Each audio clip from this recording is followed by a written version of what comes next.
Recentemente eu estava no estádio, eu acompanhei meu marido nos estádios desde quando eu tinha 14 anos. E eu sempre ouvi palavras depreciativas e racistas e injúrias raciais com muita frequência. E a gente aprende a não revidar, né? Porque você está num estádio de futebol e isso é completamente perigoso. Como é que eu vou revidar uma questão dentro de um estádio, né? Era muito complicado. Tem uns 15 dias que eu estava num jogo que o meu marido estava, ele é técnico de futebol e ele estava lá. Um jogador do time adversário fez uma falta, era um jogador do Bahia com Black Power, e um cara atrás de mim levantou e começou a gritar: macaco! Eu vou quebrar a tua cara, eu vou arrancar o teu Black Power na porrada, e um monte de palavrão, seu preto imundo, não sei, e começou a falar um monte de coisa, e eu olhei para a cara dele atrás e fiquei encarando ele. Eu estava com os meus 2 filhos do lado, né? A Nina e o Arthur estavam do meu lado. Eu fiquei olhando para a cara dele, encarando ele, e ele não parava de falar. Ele continuava destilando todo o ódio dele, mas ele não falou em nenhum momento que o cara era um jogador ruim ou que ele era um perna de pau. Ele simplesmente deferiu palavras contra a sua raça, né? E contra a minha raça. E é engraçado quando se fala de injúria racial, porque injúria racial fala sobre o indivíduo, mas quando ele fala sobre o indivíduo, ele também fala sobre mim. Ele fala também sobre o meu marido, fala sobre os meus filhos, sabe? Fala sobre outras pessoas que estavam ali ao redor. E aí, eu fui e sentei, eu olhei para frente, e o Arthur olhou para mim, né, o meu filho mais velho de 12 anos, e falou assim: mamãe, você não vai fazer nada? E aí eu virei e falei assim: meu filho, o que que eu falei com ele desse jeito: meu filho, o que que eu posso fazer? Mamãe não pode fazer nada, olha só, ele é um homem grande. E aí o meu filho olhou para mim e falou assim: mamãe, você é uma agostinha. Quando ele falou isso, olha, meu chão abriu, assim, sabe? Eu não sabia o que fazer, porque ele, na cabeça dele, ele falou assim: mãe, você é uma ativista, né? Você fala sobre isso, como é que você vai deixar, sabe? Na minha cabeça passou um monte de coisa, que ele queria justiça a respeito daquilo. E eu virei, e logo a seguir, assim, desse lance, teve o gol, e teve um lance que era um jogador negro da equipe a favor, né? E eu olhei para ele e falei assim: viu? Foi um homem negro que ajudou a sua equipe a fazer o gol. Eu falei assim: o que você falou? E comecei a destilar. Eu só sei que eu virei gigante naquele momento. Eu falei muito. Eu gritei com esse homem de maneira, assim, absurda.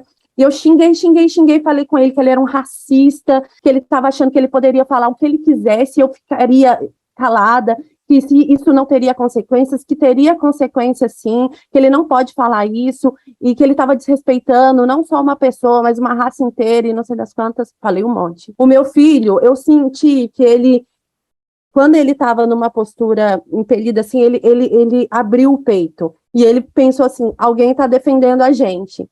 Nesse momento, teve uma mulher que virou para mim e falou assim: Deus, chega, você já falou o que você tinha para falar. E isso acho que me incomodou mais do que as palavras racistas do homem, porque foi alguém querendo me silenciar, querendo me calar, falando assim: olha, para de mimimi, para de show, sabe? Foi isso que ela quis dizer naquele momento. E eu falei assim: eu não estou falando por mim, eu estou falando pelos meus 2 filhos. Eu não vou calar. Eu só paro de falar quando eu quiser. Naquele momento, assim, ele sentiu, ele se arrependeu, eu percebi na hora que ele se arrependeu. Ele fez assim: desculpa, tipo, porque ele viu que eu me alterei, eu acho que metade do estádio me ouviu, aquela na minha cabeça, metade do estádio me ouviu, mas todo mundo me ouviu. Depois, assim, que eu comecei a tremer, meu filho falando comigo: ai, mamãe, você tá tremendo? Eu: não, é frio, mas não, eu tava tremendo de nervoso. E pessoas ao meu redor chegaram para mim e me dando apoio. Falou assim: olha, eu ouvi, eu sou sua testemunha, eu fui lá chamar a polícia, mas a polícia falou que você precisa ir até lá. Muitas pessoas ao meu lado, aí a Nina tava de Black Power, aí uma menina na frente virou para ela e falou assim: olha, eu adoro o seu cabelo. E então, assim, muitas pessoas queriam, assim, nos consolar naquele momento. E aí, na hora que essa menina chegou para mim falando comigo que tinha chamado a polícia, esse menino rapou o pé e foi embora e fugiu, né? Eu não consegui chamar a polícia para fazer a ocorrência e tal. No final das contas, um amigo desse rapaz chegou para mim e falou assim: olha, eu queria te pedir perdão pelo meu amigo, porque o que ele fez é inadmissível. Era para ser um dia alegre para você e para sua família, ele tornou sua vida um pesadelo.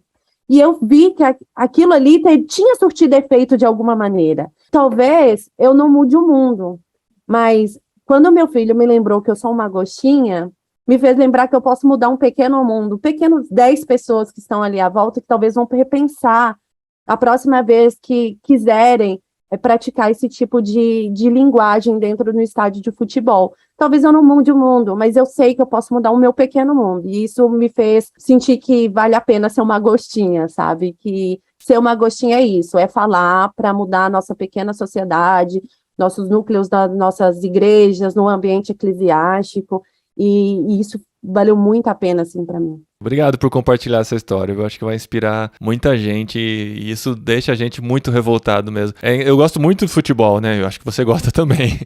E é tão triste, né, ver que isso ainda existe, né? Parece que as pessoas acham que depois que você entrou pelo portão do estádio, vale tudo, né? Você pode dizer qualquer coisa, você pode xingar qualquer um, você se transforma num guerreiro medieval que pode atacar todas as pessoas, né? Não, e eu sou uma pessoa habituada com xingamento, né? Meu marido era zagueiro, gente. Zagueiro é super xingado.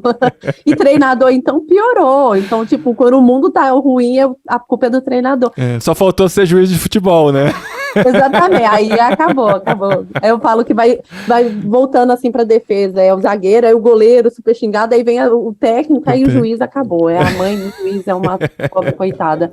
Mas existe o xingamento e eu falo que o estádio ele é até meio terapêutico, porque a pessoa descarrega toda a sua frustração do mês ali, xinga todo mundo, mas não pode falar. Injúria racial é uma coisa que a gente não pode permitir, e eu fui lembrada pelo meu filho de 12 anos.